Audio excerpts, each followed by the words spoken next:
Eclesiastes traz muitos bons ensinamentos para nós. Quando a gente olha, acho que na Bíblia de vocês deve ter. Na minha aqui aparece Eclesiastes e embaixo ou o pregador.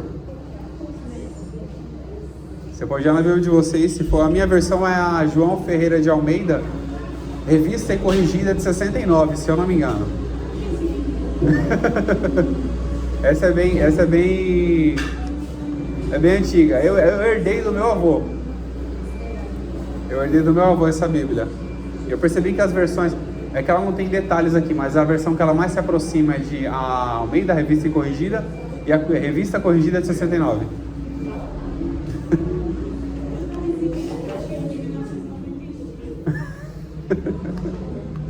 Então o livro de Eclesiastes já fala bem claro o que se trata, né? É o pregador ou o mensageiro. Eu usei um termo aqui pra gente poder só dar aquele ar de estudo, né? Que é coelete. E coelete nada mais é do que Eclesiastes, e Eclesiastes nada mais é do que pregador e o mensageiro. E quando a gente entende o que é pregador e mensageiro, a gente sabe, o mensageiro é aquele que vai enviar a mensagem. O pregador é aquele que vai fixar a mensagem no coração de alguém. É. Hebraico. Agora, eu esqueci, o Antigo Testamento é em hebraico, o Novo é em... Ou é grego antigo? Grego novo. É, então isso mesmo, é hebraico.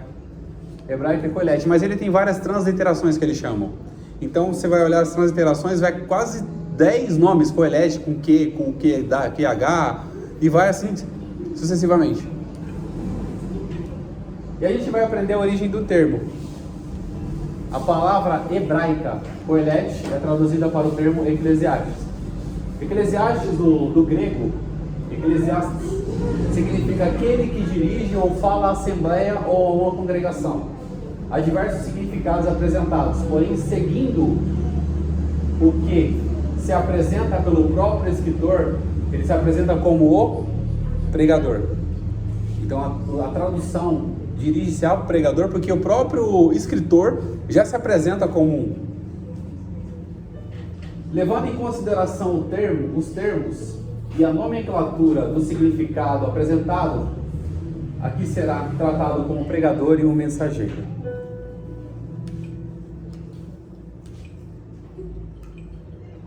Aqui a gente vai tratar sobre a história de Salomão. Quem já teve a... Eu tenho certeza que todo mundo aqui já leu sobre a história de Salomão, né? Ela está narrada no livro de Reis. Primeira Reis?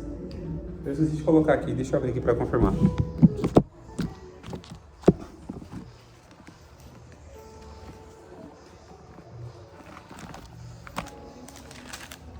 Primeira Reis. É o livro de Primeira Reis, esqueci de colocar aqui. No capítulo 1 de Primeira Reis, vai mostrar a velhice de Davi e a unção de Salomão. Salomão foi alguém que foi amado por Deus. Quem conhece a história sabe que Davi teve um caso com Betseba.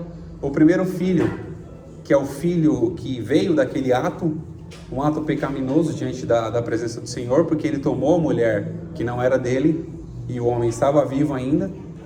Então ele tomou aquela mulher para ele. E o ato pecaminoso, naquele momento, a criança não veio a ter vida, continuar a vida. Ela nasceu, mas não continuou a ter vida. E aqui a gente tira uma lição muito clara. Deus não dá continuidade em fruto do pecado.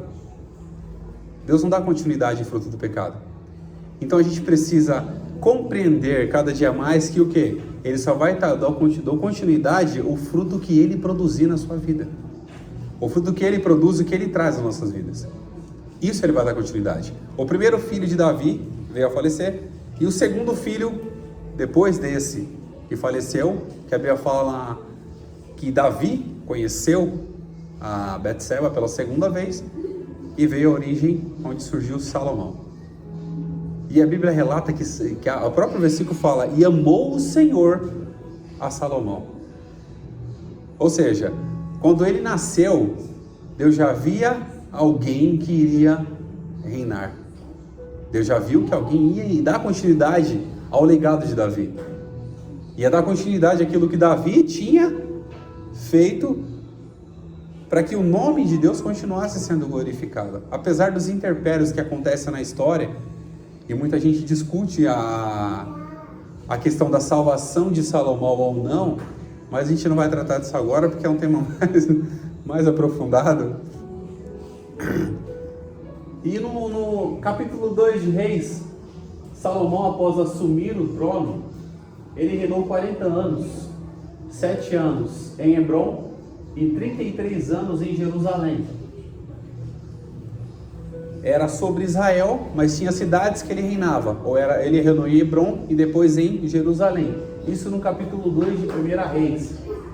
Antes de ser encontrado pelo Senhor em sonho e receber a sabedoria, que a Bíblia relata como entendimento, ele pediu a Benaia que matasse Adonias, seu irmão mais velho, Abiatar, o sacerdote, e a Joabe. Aqui no capítulo 2 a gente tem uma história bem conturbada. No capítulo 2 de Reis, uma história bem conturbada, porque Davi teve vários filhos, e teve um dos filhos de Davi, sem o consentimento dele, sem a bênção do pai, a autorização do pai, e sem a unção, assumiu aquela posição que não era dele. E a gente sabe, se a gente assume uma posição que não é nossa, a gente não vai continuar nela, a gente não vai prosperar nela, ou a gente vai fazer mal para alguém, ou vai fazer mal para nós mesmos. Então Adonias assumiu aquela posição, falou: eu vou reinar no lugar do meu pai. Pegou o sacerdote, pegou Joabe, Abiatar, ajuntou para ele ali e falou: vamos lá que eu vou fazer uma festa. E a Bíblia relata um ponto muito interessante sobre a história de Davi, e fala bem claro assim, ó: e Davi nunca contrariou o seu filho. Ele nunca havia contrariado Adonias. Adonias assumiu o reino sem a bênção do pai, e ele não contrariou. E aqui a gente tira uma lição muito boa e clara para nós. Às vezes nós precisamos ser contrariados por Deus, para a gente precisar o quê? Continuar crescendo. Porque se a gente não for contrariado e Deus desejar que a gente faça aquilo que a gente quer, automaticamente a gente vai se autodestruir. A gente vai se autodestruir. A autodestruição que a gente vai gerar para nós é isso. Então por isso que às vezes nós nos sentimos contrariados, e Deus às vezes impede a gente de fazer algumas coisas, justamente porque o pai ama o filho. Ele não vai querer que o filho se destrua. Mas Davi, nesse momento, ele falhou. Nesse momento ele errou. Porque ele não contrariou o seu filho. Ele não falou para o seu filho: ó, você não vai assumir o reino, mas Deus já tem escolhido o rei. Ele deixou com que Adonias fizesse aquilo e não contrariou ele. E no capítulo 3, a gente vai ver que após Salomão assumir o reinado, no capítulo 3, ele se casou com uma mulher estranha. Ou seja, ele já começou o seu reinado fazendo coisas que não era. Porque a gente sabe que na história era necessário que aquele que fosse se casar procurasse alguém da própria linhagem, nacionalidade. Porque muitas outras nações eram pagãs, eram idólatras, adoravam outros deuses, se reuniam em sacrifícios para poder sacrificar até mesmo crianças, faziam coisas horríveis. Então Deus queria preservar a identidade da pessoa e do povo. Como é que eu vou continuar uma coisa se eu escolho algo que não está de acordo ou de agrado à vontade de Deus? A gente não vai conseguir continuar. Então a gente precisa continuar isso diante da presença do Senhor. Então, se for para nós fazermos escolha, que possamos fazer com julgo igual.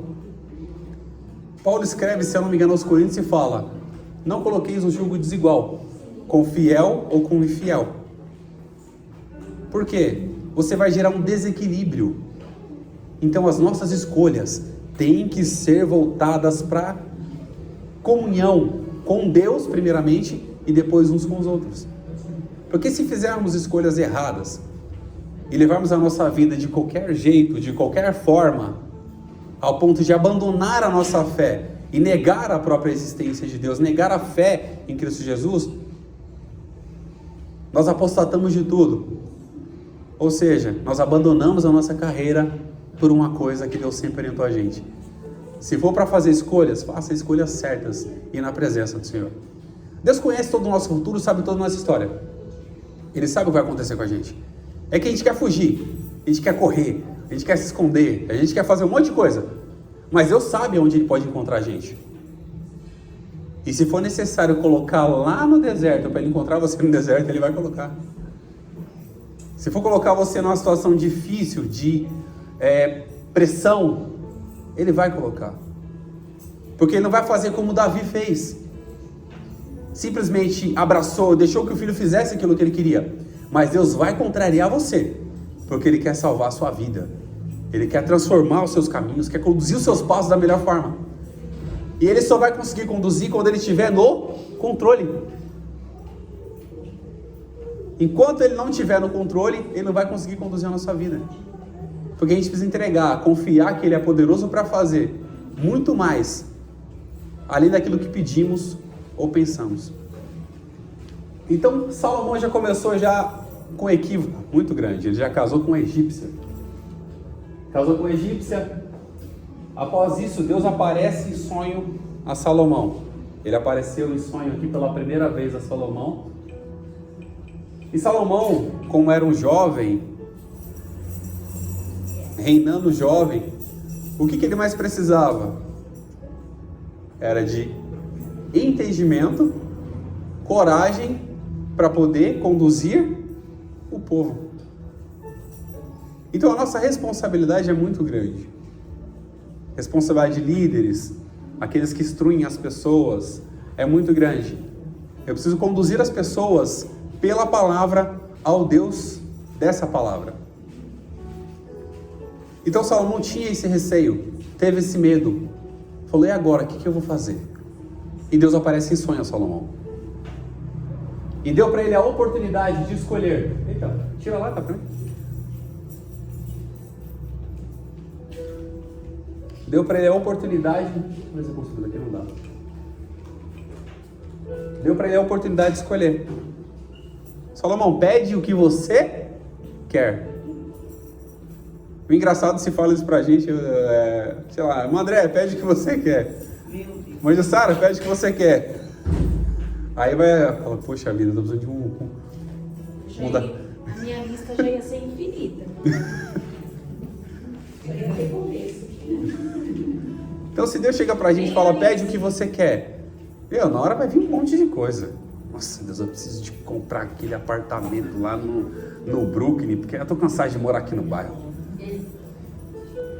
Então, a gente não vai saber como pedir.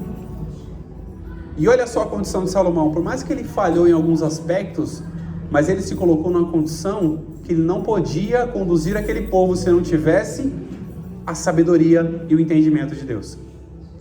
Então tudo que nós fazemos, se não tivermos a sabedoria, não tivermos o entendimento, o conhecimento de Deus, a gente não vai conseguir conduzir nada. Porque a nossa própria sabedoria é limitada, o nosso próprio entendimento, o nosso conhecimento é limitado. Os nossos pontos de vista são contrários.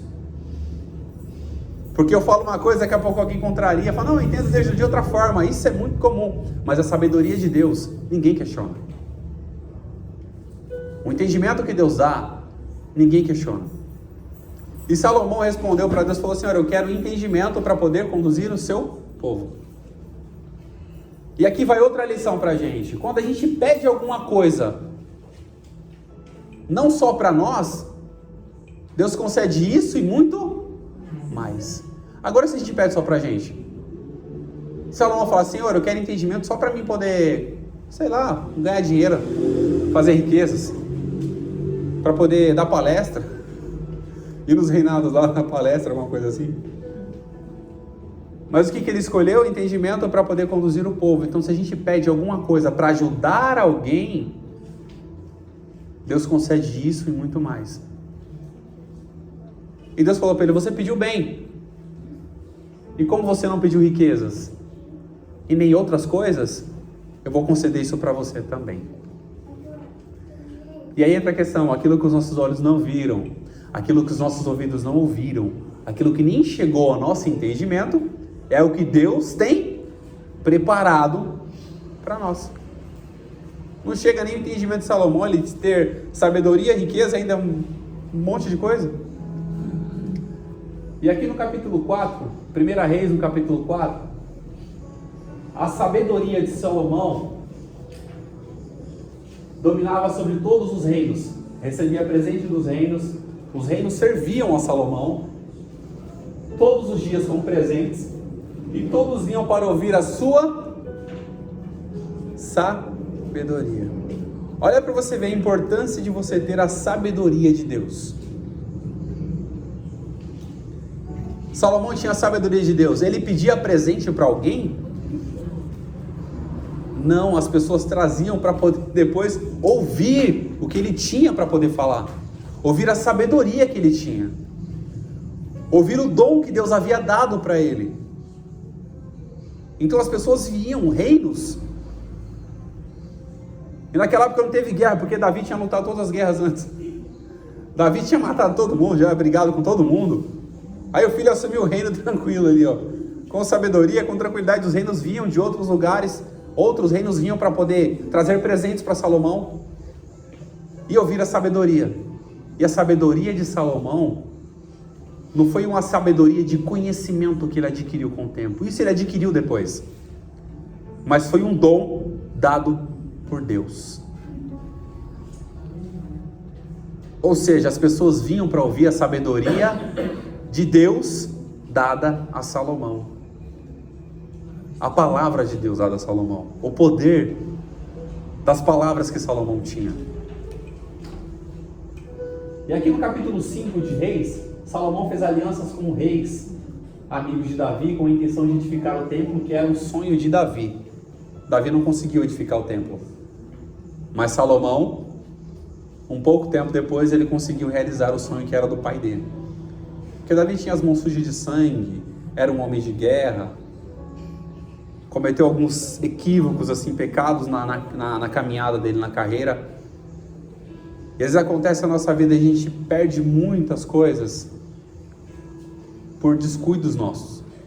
Davi tinha um sonho de edificar. Davi, se tivesse edificado naquele tempo, seria um dos maiores reis da época. E o nome de Davi seria muito mais lembrado do que é hoje. Mas Deus precisava dar continuidade a isso. E ele usou quem? O filho, a geração, para poder fazer aquilo que Davi queria fazer. Ou seja, colocamos coisas no nosso coração. Fazemos planos, sonhos, temos desejos. Mas nós precisamos entender uma coisa. Que pode ser que não aconteça na nossa vida, mas na geração dos nossos filhos. O que a gente planta hoje pode ser que a gente não colha amanhã ou depois. Mas quando a gente vier a morrer, os nossos filhos continuem isso. Porque nós vamos saber a diferença entre criar herdeiros e sucessores. É muito diferente você criar herdeiro. O herdeiro só vai pelo dinheiro. Agora, o sucessor, ele vai pelo aquilo que você é e aquilo que ele aprendeu com você. Eu costumo dizer até hoje, e uma vez eu comentei, postei uma foto do meu pai e uma frase. Eu coloquei na foto assim a frase: muito obrigado por não ter feito apenas um herdeiro, mas um sucessor. Quem teve a oportunidade de ver o meu pai pregando, o amor que ele tinha por aquilo, o amor que ele tinha pela vida, a gratidão que ele tinha pelo aquilo que Deus tinha feito na vida dele, mesmo doente. Eu não encontrava meu pai dentro de casa reclamando. Eu não encontrava meu pai dentro de casa murmurando porque ele estava doente e ia morrer. Isso foi o que ele gerou. Então o que a gente faz hoje é para gerar sucessores para a nova geração. O que eu estou fazendo agora é para gerar sementes no coração. Tanto no meu que falo, como no de vocês que ouvem. E essa semente plantada, regada, é Deus que dá o crescimento. Houve uma discussão entre Paulo e Apolo. E Paulo, acho que Paulo que responde, né? Eu plantei e Apolo regou. Mas quem dá o crescimento? Foi Deus. Então tudo que nós fazemos, a única pessoa que terá poder suficiente para fazer crescer isso é Deus. A semente tem que ser lançada. A semente tem que ser dada para as pessoas, lançada no coração. Então nós precisamos cada dia mais se aproximar dessa verdade com o coração aberto para a palavra entrar, com o ouvido atento para ouvir a palavra e com os lábios para poder pronunciar a palavra. A nossa vida gira em torno disso. É conhecer, prosseguir em conhecer, crescer na graça, crescer no conhecimento. Nós precisamos disso todos os dias. Muitas das vezes eu discutia, porque eu achava que eu sabia alguma coisa. E nós sabemos que aquele que pensa ser alguma coisa e não sendo, ele engana ele mesmo. Se eu não me engano, está escrito em Gálatas 6,3, aquele que pensa ser alguma coisa não sendo, ele engana a própria vida, a si mesmo. E que nós jamais possamos ser enganados na nossa própria vida, mas confiar no Senhor, que Ele vai conduzir a nossa vida em verdade e em poder, para poder conduzir e continuar conduzindo aquilo que Ele colocou nos nossos corações. No capítulo 6 de Reis, Salomão edifica o templo, o tão sonhado templo que Davi queria edificar. Salomão edifica. No capítulo 7, ele edifica um palácio e diversas obras internas do templo. Que aqui a gente tira duas lições aqui muito. Você edificar o templo, que é o seu corpo. Nós sabemos que o nosso corpo é o templo do Espírito Santo. Mas se você só cuida da parte externa e não cuida da parte interna, como foi tratado em Reis, no capítulo 7, automaticamente você vai só ter a aparência de piedade, de bondade, de fé, mas você vai negar a eficácia dela, porque nós precisamos de uma obra interna. O nosso corpo foi criado por Deus, nós somos o templo do Espírito, nós precisamos todos os dias de uma obra interna. Mudança de pensamento, mudança de caráter, mudança de atitude. Todos os dias nós precisamos de mudança. E como é que a gente vai mudar? Conhecendo a palavra, conhecendo as escrituras, lendo, buscando conhecimento, buscando aprender. Não só aprender o que o irmão Rodrigo está falando, mas aprender com Jesus, que Ele é manso e humilde de coração. E no capítulo 9 de 1 Reis, Deus aparece novamente a Salomão. Essa foi a segunda vez que Deus aparece a Salomão em sonho. Após ele edificar o templo, disse: se você se desviar e não seguir os mandamentos, se voltar à idolatria, Israel será destruída e Deus lançaria de longe da sua presença. Aqui foi um alerta que Deus tinha dado para Salomão no capítulo 9. E dizendo o seguinte: você precisa entender que o que eu coloquei para você seguir tem que ser seguido. Não se desvie nem para um lado, nem para o outro, nem para a esquerda, nem para a direita. Continue onde você foi designado para estar. Por que Deus alertou Salomão pela segunda vez em sonho? Porque ele viu que Salomão já estava provavelmente cambaleando para um lado ou outro. E aqui eu tiro uma lição de provérbios que nós tivemos aqui. O temor ao Senhor é o princípio da sabedoria. Mas eu volto a dizer, o temor tem que ser contínuo. O próprio provérbio, Salomão escrevendo provérbios, ele falou isso. Falou, o temor tem que ser contínuo. Então, se a gente só temer hoje e esquecer de temer amanhã, como é que fica? O temor tem que ser contínuo. E Salomão, quando se entregou à idolatria, ele podia ter o conhecimento humano que for, mas ele abandonou o temor do Senhor. Ele abandonou a sabedoria de Deus. É possível a gente abandonar a sabedoria de Deus? Porque o temor ao Senhor é o princípio do conhecimento, da sabedoria. E o próprio Salomão escreveu que a sabedoria o temor tem que ser contínuo. Então, atos de temor todos os dias conduz a gente a agir com sabedoria. E ele havia abandonado isso. E no capítulo 10 ele encontra com a rainha de Sabá, que veio visitar Salomão, trouxe presentes também, Uma rainha muito importante para os presentes. E no capítulo 11, Salomão, no seu tempo de velhice, teve o seu coração pervertido por suas 700 mulheres e 300 concubinas.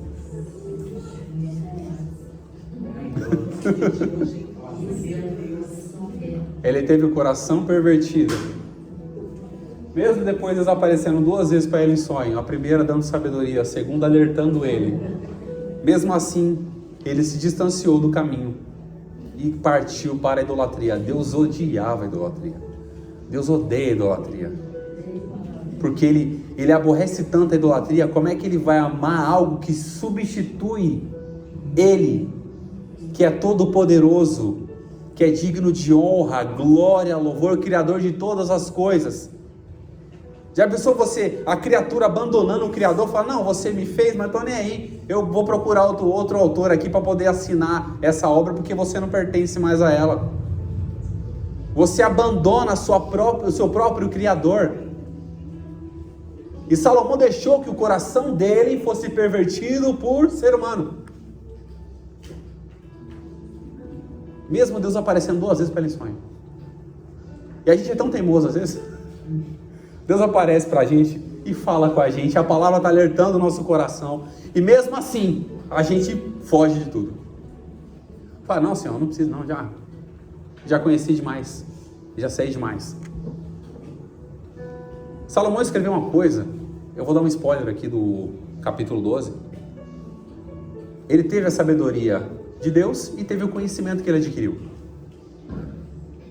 O conhecimento que ele adquiriu, ele mesmo fala, não vos canse de fazer livros, mas o muito estudar é enfado da carne. Ele alertou sobre isso. Talvez ele estudou tanto, enfadou a sua carne, e ele descobriu que a única coisa que ele precisava era daquele que ele deixou para poder idolatrar outros deuses, por conta das suas mulheres. E aqui nós temos outra lição muito importante. A mulher, num relacionamento, é uma estabilizadora emocional. É um estabilizador emocional. E é muito interessante isso observar, que o relacionamento, tanto o homem como a mulher, os dois juntos, o homem é mais a força, a mulher é mais a estabilizadora emocional. E você pode observar que qualquer palestra que você vai e fala sobre o poder da sabedoria da mulher, que a mulher consegue as coisas fácil, coisa que o homem não consegue com tanta facilidade dentro do relacionamento. E talvez ele deu ouvido muito a isso e não deu ouvido à palavra de Deus, e aconteceu o quê? Se perverteu. Aqui a gente vai entrar agora no livro de Eclesiastes. Eclesiastes no capítulo 1. Quem tiver com a Bíblia aberta, permaneça a Bíblia aberta, a gente vai tratar só do capítulo 1. O livro aproximadamente foi escrito em 985 a.C. O livro é uma retrospectiva da velhice e da vida vazia em que Salomão viveu, com o coração desviado do temor do Senhor. Foi o que eu falei em Reis no capítulo 11. Aqui, ó, Reis capítulo 11, verso 1. E o rei Salomão amou muitas mulheres estranhas, e isso além da filha de Faraó, Moabitas, Amonitas, Edomitas, Sodônias e Etéias. Ou seja, ele amou todas as mulheres. Ele saiu procurando a mulher em todas as nações. Todas as nações que ele podia, ele estava procurando a mulher. Ele não deixou mulher assim, para ninguém. Ele saiu todas as nações procurando. Foi um dos maiores erros. E a gente aprende. Aquele que quanto mais tem, mais quer e não consegue nada. Porque ele quis e adquiriu tantas mulheres, mas perdeu o principal na vida dele, que foi a essência de Deus. Nós precisamos entender uma coisa. Nós podemos conquistar todo mundo, o mundo inteiro, conquistar bens, conquistar riquezas, mas nunca esqueça que a presença de Deus é a principal e primordial nas nossas vidas. Pode falar, irmão Geraldo. Mas essas mulheres aí que Salomão falou, não foi também para, vamos dizer assim, para unificar reino, fazer uma coisa com outros reinos, e aí uma criança, e aí o que acontecia? Aquele cara que queria se aliar, oferecia a filha dele ou alguém nobre, para que Salomão casasse para ficar mais que unido. Não era assim? Na verdade, ele já tinha influência, mesmo antes disso. Ele já tinha influência, mesmo antes de conseguir diversas mulheres, ele já tinha influência. Isso ele foi conquistando com o tempo. Provavelmente deve ter sido isso mesmo. A questão de ir para reinos ali, visitar reinos. Mas a Bíblia relata que os reinos de outros reinados vinham visitar Salomão para ouvir a sabedoria. Provavelmente os presentes deviam ser as mulheres, né? Só pode ser. Porque tanta mulher assim devia ser o presente que eu trouxe minha filha aqui para você. E aqui a data do livro, né? A autoria do livro. Alguém encontrou o nome de Salomão no livro? Tá pequenininha a letra? Tava copiando outro? Ah, depois eu mando slide no grupo. Fechou. A autoria do livro. O nome de Salomão não aparece no livro. Mas por que é dado a autoria do livro? Os judeus mais tradicionais, aqui no capítulo 1, e verso 1, o nome de Salomão não aparece no livro. Apresenta o escritor, o pregador, filho de Davi, rei em Jerusalém. O autor afirma rei de Israel em Jerusalém, no versículo 12. A descrição de Eclesiastes 2, 1 e 11 confere com as riquezas que Salomão possuiu e construiu. Em 2 Crônicas 8, 1, 9 e 28 relata isso. E o autor identifica-se como aquele que reuniu e organizou muitos provérbios, que é relatado em Provérbios, Eclesiastes 12 e 9. A tradição judaica afirma ser a autoria de Salomão, porque toda a escrita, toda a dinâmica deste livro é aplicado justamente à velhice, à sabedoria de Salomão e à forma de se expressar. Então, por isso que é dada a autoria desse livro a Salomão, pelo conhecimento expressado aqui e sendo já na sua velhice. Agora a gente vai entrar para o Eclesiastes, capítulo 1 e verso 1, que diz: o escritor nos traz uma dimensão, um raciocínio muito avançado. Seu conhecimento havia aumentado muito e se passou a ver o mundo com uma forma mais ampla e detalhista, apresentando-se como pregador, ou seja, aquele que fixa algo na mente das pessoas e no coração. Nos imita a realidade do que é vaidade. O sentido traz o termo que é aquilo que passa, dando dimensão de algo passageiro. O trabalho do homem não há proveito. Uma geração vai, outra vem, nasce o sol e o sol se põe. O vento vai e volta. Rios que não enchem o mar, e o que foi, vai ser, o que se fez, se fará. Ele traz umas palavras muito amplas.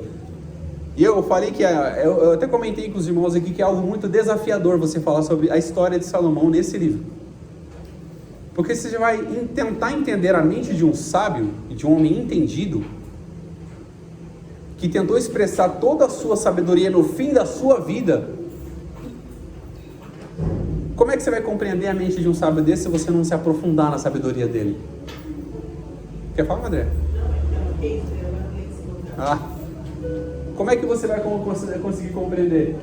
O escritor ele demonstra de ter uma profundidade, se aprofundar em todas as obras que se fez debaixo da terra, viu que tudo era passageiro, aflição de espírito, conhecendo muito da sabedoria e loucura, enfadou em conhecimento. Salomão conheceu tanto que ele chegou a enfadar em conhecimento. É que eu sempre alerto e converso com todas as pessoas, com todo mundo que eu tenho oportunidade. Você vai estudar, estude, mas as coisas simples ainda surtem muito efeito na vida das pessoas. A gente quer saber a mais profunda, o mais oculto, quer que Deus revele pra gente aquilo mais profundo lá para tocar o coração das pessoas, a emoção das pessoas. Mas a simplicidade pode transformar o coração de alguém. Um simples Jesus te ama pode transformar a vida de alguém. Um simples Jesus te abençoe pode transformar o dia de alguém. Um simples a paz do Senhor esteja com você pode transformar o dia de alguém. E a gente quer coisas mirabolosas, coisas absurdas. Uma certa feita eu estava conversando com a irmã, ela falou para mim, mas eu preciso estudar muito. Eu falei, não, você não precisa estudar tanto assim. Você precisa conhecer aos poucos. Ninguém vai se aprofundar e saber tudo de um dia para a noite, de hoje para amanhã. Ninguém vai saber disso. Ninguém vai conhecer tudo de uma hora para outra. Minha filha estava aqui tentando aprender inglês. Ela ficou brava que ela queria aprender a ler, assistir a videoaula hoje e querer falar amanhã. Falei, filha, a coisa não funciona assim. Não é assim que funciona. Porque tem gente que veio de muito tempo, aprendendo, gatinhando, tomando leite. Daqui a pouco começou a comer comida sólida e vai crescendo. Daqui a pouco começou a comer feijoada, o estômago começou a aguentar. Aí vai se aprofundando na palavra, vai tendo entendimento, Deus vai abrindo a mente, não é de uma hora para outra. E Salomão tentou demonstrar tudo isso para a gente. E ele conseguiu tanto conhecimento, tanta sabedoria, que ele olhou para ele e falou, tudo é vaidade. Ele conseguiu riquezas, bens, sabedoria. Ele descobriu que tudo aquilo era passageiro. Aqui um termo psicológico que é muito usado. A pessoa que consegue tudo, ela perde o prazer de tudo. Ou seja, ele conseguiu tudo, aquilo que ele podia conseguir. Riquezas, mulheres, reinos, porque ele fez paz, ele tinha paz com todos os reinos. Ou seja, qual o sentido para ele? Ele perdeu o sentido. Porque o sentido não está em ter tudo, mas ter o Deus que é tudo. Porque a gente ter tudo, ter todo o conhecimento, toda sabedoria, às vezes a gente quer só para mostrar para as pessoas que a gente é inteligente, que a gente tem conhecimento, mas não é assim. Eu quebrei muita cabeça, porque eu queria mostrar para as pessoas. Até uma irmã que não tinha conhecimento nenhum, mas tinha sabedoria de Deus, falou, se você continuar fazendo, você vai desanimar todo mundo. Porque o conhecimento que não edifica, ele destrói. Mas espera aí, o conhecimento vai destruir a vida de alguém? Se você não souber usar o seu conhecimento, o seu entendimento, a sabedoria que Deus dá para você, você vai destruir a vida de alguém. Você vai querer se achar melhor, mais importante, mais sabedor de tudo, mais conhecedor de tudo. Quando você menos esperar, o que acontece? Você já se perdeu tudo. E você vai entender que a sua sabedoria era para aproximar pessoas, não afastar elas. E Salomão percebeu que tudo era enganoso, passageiro, mesmo com toda a sabedoria que ele tinha. Ele apresenta aqui o curso natural do mundo, Eclesiastes do 1:4 ao 7. Ele apresenta o nascer e o pôr do sol, o circuito do vento, o curso dos rios e até do mar. Aqui são coisas naturais que acontecem, as relações naturais do mundo. O mundo vai girar, independente de a gente querendo ou não. O sol vai se pôr e vai nascer, independente de a gente quer ou não. Os rios vão continuar, o vento vai continuar girando, independente de a gente quer ou não. Aqui ele tira uma lição pra gente. A gente não tem controle de nada. Quem tem controle sobre tudo é Deus. É Deus que controla o vento, é Deus que controla o sol, é Deus que controla os rios, é Deus que controla os mares. Porque quando o sol se põe, a lua se levanta, nasce, ou seja, estabiliza os rios. Quem já ouviu falar do magnetismo da lua? Já ouviu falar do magnetismo da lua? Por que os rios não transbordam? Porque quando a lua nasce, ela começa a estabilizar com seu magnetismo os níveis dos mares, dos rios. Porque senão já teria tudo enchido de água, já tudo cheio de água. Até isso Deus tem controle. Deus tem controle de tudo. Nós não temos controle de nada na natureza. A única coisa que nós conseguimos controlar na nossa natureza é a nossa própria natureza humana. Nós precisamos controlar ela. Se a gente não controlar a nossa natureza humana, a gente vai ser destruído por ela. Porque a carne inclina-se para as coisas da carne. O espírito para as coisas do espírito. E o mais engraçado é que um se opõe ao outro, para que você não faça nada do que você quer. Ou seja, você não tem opção. Ou você vai para a carne ou você vai para o espírito. Você ficar no meio termo, você vai continuar seguindo a carne, vai fazer o que você não quer. Vai ser controlado. Ixi, de novo. Ixi, cara, chegou. O próximo slide a gente vai tratar sobre tudo que é trabalhoso. A gente sabe que o trabalho do ser humano, ele foi adquirido pelo... Quem sabe responder? Quando Adão pecou, Adão e Eva pecaram, Deus falou para ele: você vai comer do suor do seu rosto.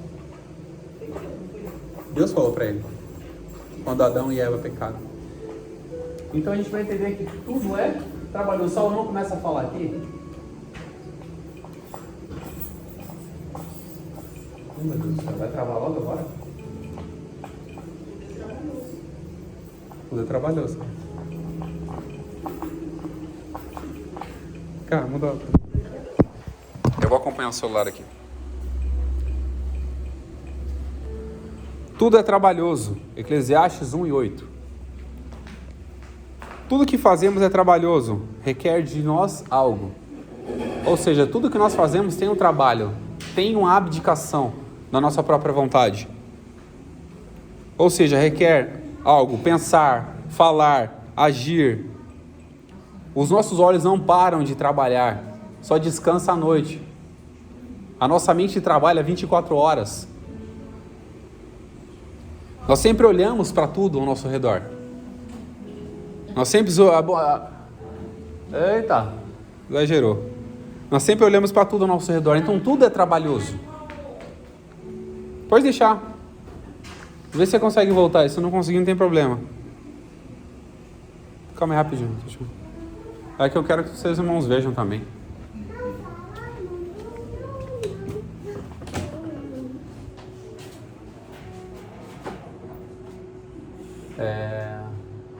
Pode dar um... Aqui, ó, amplia. Amplia que eu mudo lá.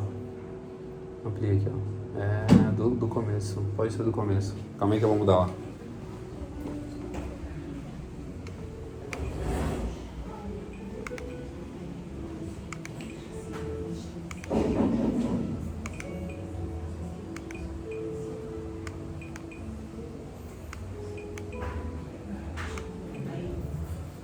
E aqui a gente tem Gênesis capítulo 3 e a parte 3:19, a parte primeira. No suor do teu rosto comerás o teu pão.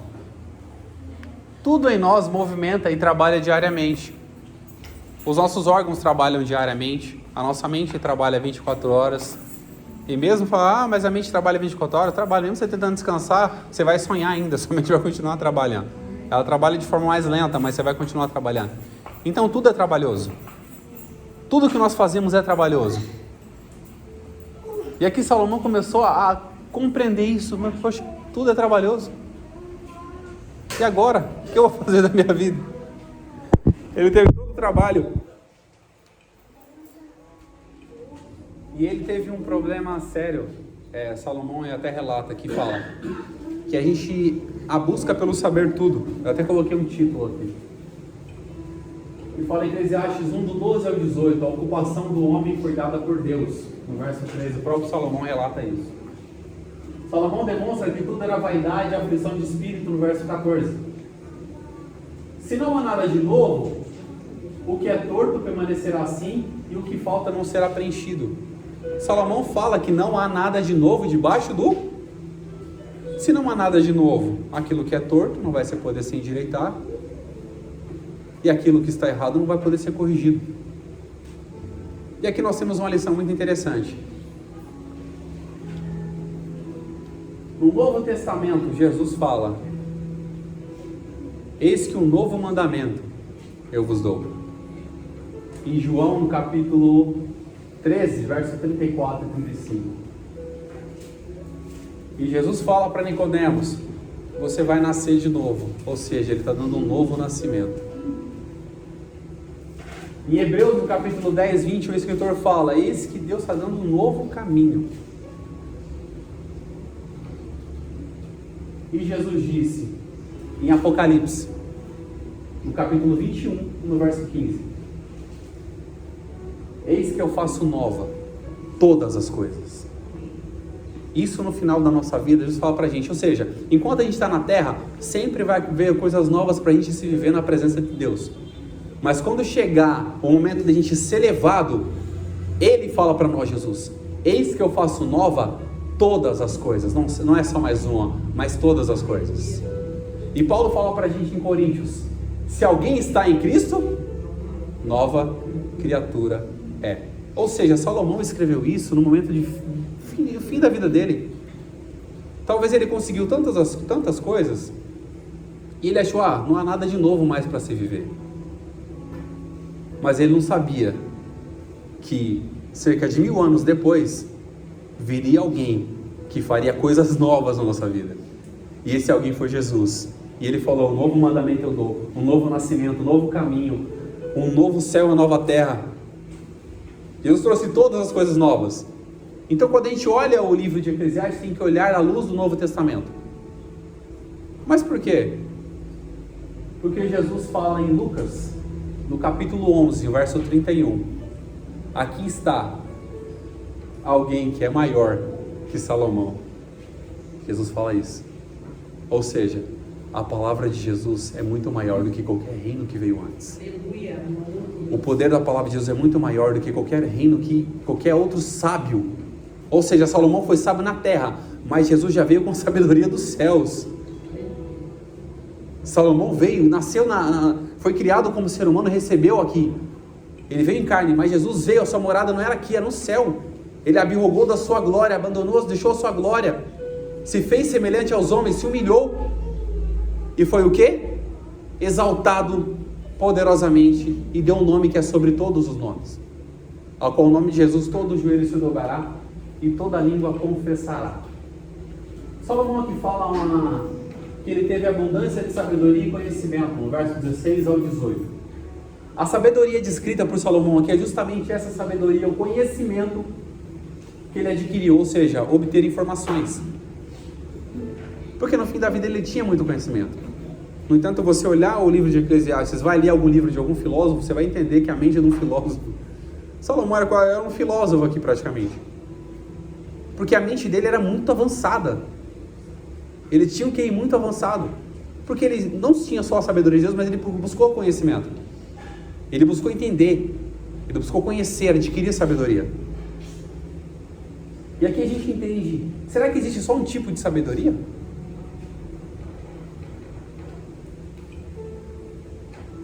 Eu elenquei 3 tipos de sabedoria. E esses 3 tipos de sabedoria, a primeira é o dom, a sabedoria como o dom de Deus. Foi o que Salomão recebeu quando ele teve a oportunidade do primeiro sonho encontrar com o Senhor. E Deus deu para ele o quê? Entendimento, a sabedoria. A sabedoria de Deus como dom. Então essa é a primeira sabedoria como um dom, que é uma das mais importantes para nós. Claro que as outras também são muito importantes, mas a mais importante é ter a sabedoria de Deus no nosso coração. A sabedoria como teologia, o conhecimento bíblico adquirido, que a gente adquire. Que a gente vem para a escola dominical, participa do estudo, participa de algo para poder adquirir esse conhecimento, essa sabedoria. Que é a sabedoria como conhecimento, que é adquirir o conhecimento, obter informações. E aqui a gente tem a sabedoria como filosofia, para aprender a compreender o mundo e a realidade do mundo. E aqui tem 3 diferenças muito interessantes. A sabedoria de Deus, eu até elenquei uma vez, que é pra gente o quê? Discernir as coisas profundas e adequar à vontade de Deus. A sabedoria como conhecimento teológico, conhecer a Bíblia, que é um conhecimento adquirido, e a filosofia para compreender o mundo e a sua realidade. Ou seja, temos 3 pilares aqui: Deus, o conhecimento bíblico e o conhecimento secular, o conhecimento do mundo, das coisas. Mas qual é um dos mais valiosos para a gente? conhecer a Deus na sua grandeza e ter o dom dele, que é a sabedoria. Porque a sabedoria transmitida, ela ajuda tanto a pessoa que fala a crescer, quanto a pessoa que ouve a crescer. Nós crescemos juntos, adquirimos conhecimento juntos. E desenvolvemos na graça e no conhecimento da palavra. Porque nós estamos na dispensação da graça. Ou seja, nós vamos crescer na graça, que é o favor de Deus, e no conhecimento também, que é o conhecimento bíblico. Isso vai fazer com que a gente tenha estrutura para não ser levado, enganado, conduzido e extraído para qualquer outro lugar, sem saber para onde nós vamos. Porque pela palavra nós conhecemos a Deus, pela palavra nós seguimos a Deus, e pela palavra nós obedecemos a Deus e cumprimos aquilo que Ele tem designado para nós. E aqui uma frase final. Não queira saber todas as coisas nesta vida. Busque conhecer Jesus, que é tudo e é a própria vida. E agora a gente vai para o anúncio. O nosso próximo estudo vai ser no dia 1º de março. 1º de março de 2025. Às 18h30 nós estaremos aqui para poder orar. Oraremos uns 15 minutos, 20 minutos. E depois nós iniciaremos o estudo. É um tema muito aprofundado, assim, eu tento não ser tão incisivo em alguns aspectos para poder ser objetivo, para a gente poder crescer junto, aprender junto e desenvolver o nosso intelecto.